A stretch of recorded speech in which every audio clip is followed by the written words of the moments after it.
Au sud de la bande de Gaza, non loin de la frontière israélienne, ces bulldozers s'emploient à reniveler la terre avant la saison des pluies. Dans cette zone, d'où provient la moitié de la production agricole de Gaza, les champs et les systèmes d'irrigation ont été dévastés lors de l'offensive israélienne de l'été dernier. C'est la troisième fois depuis 2000 qu'ils ont détruit nos terres. Si on ne termine pas avant l'hiver, les paysans ne pourront pas cultiver leurs champs. Menés par les équipes du CICR, les travaux doivent permettre aux agriculteurs de sauver la prochaine moisson. C'est l'un des rares projets engagés à Gaza pour réparer les dégâts causés par le conflit qui a détruit des dizaines de milliers de foyers et nombre d'infrastructures. La reconstruction tarde à démarrer.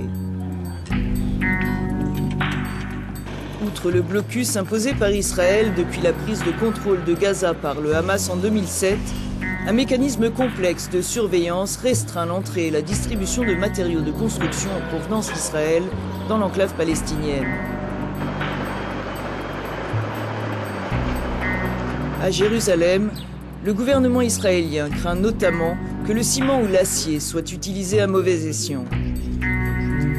Lorsqu'on voit les tunnels qui ont été construits par le Hamas, on peut y trouver presque tout le ciment et les matériaux qui ont été introduits dans la bande de Gaza ces dernières années.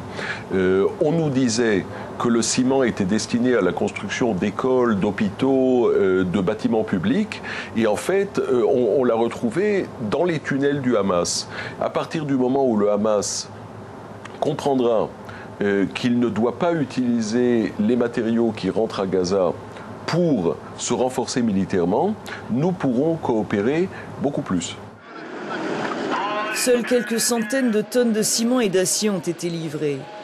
Il en faudrait 6000 tonnes par jour pour reconstruire Gaza, estiment les professionnels du secteur. Les entreprises choisies pour stocker et distribuer le ciment sont soumises à de strictes normes de sécurité, dont l'installation de caméras de surveillance et la visite régulière d'inspecteurs internationaux. Les observateurs sont venus, ils ont contrôlé les entrepôts, ils nous ont dit que le ciment doit rester ici jusqu'à ce qu'ils nous donnent de nouvelles consignes. Tous les jours, on a des problèmes avec les gens. On leur dit qu'on doit respecter le mécanisme international pour distribuer les matériaux, mais ils ne comprennent pas parce qu'ils ont vraiment besoin de ce ciment. Fournisseurs et bénéficiaires de matériaux sont de plus répertoriés dans une base de données contrôlée tour à tour par l'autorité palestinienne, l'ONU et les autorités israéliennes.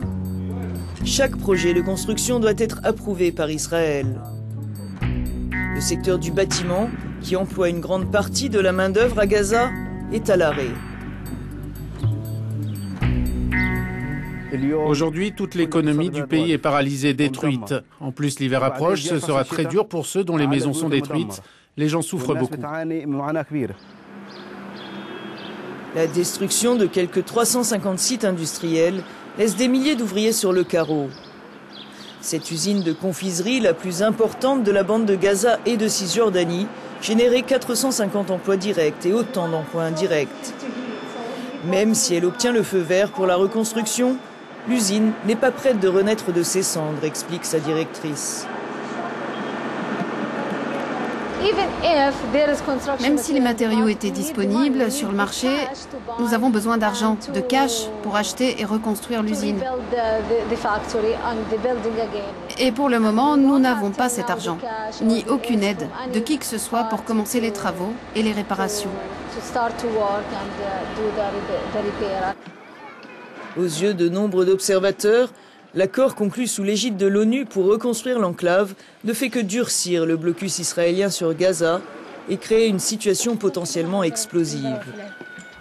Avec ce type de processus, cela nous prendra près de 20 ans pour reconstruire Gaza. C'est inconcevable.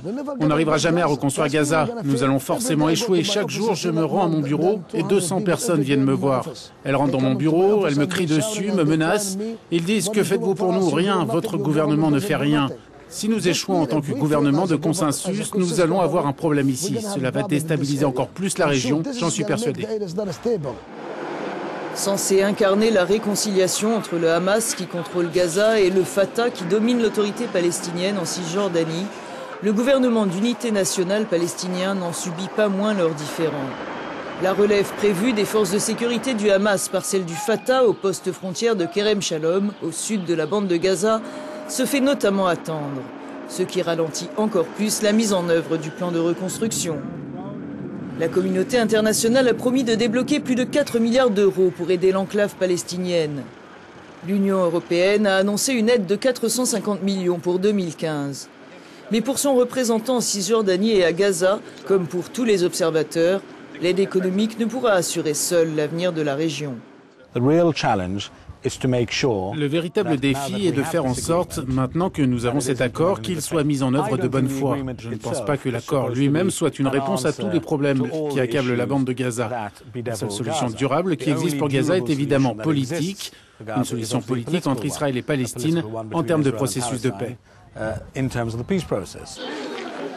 Une perspective bien lointaine pour ceux dont la priorité à court terme est de retrouver un toit. Les équipes de l'UNRWA, l'Office de secours des Nations Unies pour les réfugiés palestiniens, poursuivent leur travail d'évaluation des dégâts. L'agence onusienne estime que plus de 100 000 habitations ont été partiellement ou entièrement détruites, ce qui affecte plus de 600 000 personnes. Une situation que beaucoup craignent de voir engendrer un nouveau cycle de violence, faute de levée du blocus israélien sur Gaza.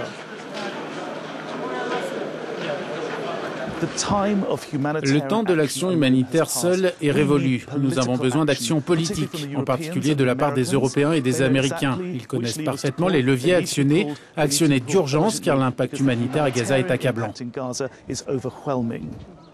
Alors que les centres d'accueil de l'UNRWA sont saturés, nombre d'habitants n'ont d'autre choix que de vivre dans ce qui reste de leur maison, comme Fatma et 14 membres de sa famille.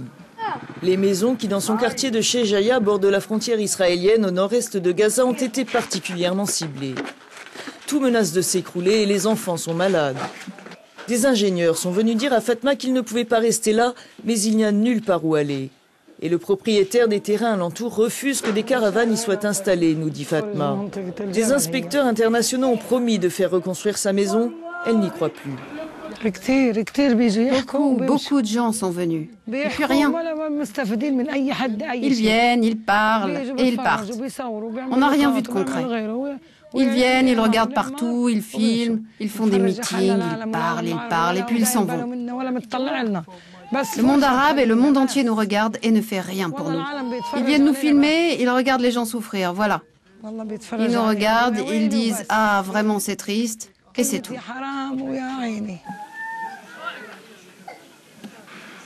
Est-ce qu'on est encore vivant? On est mort ici, c'est la vérité, on est mort.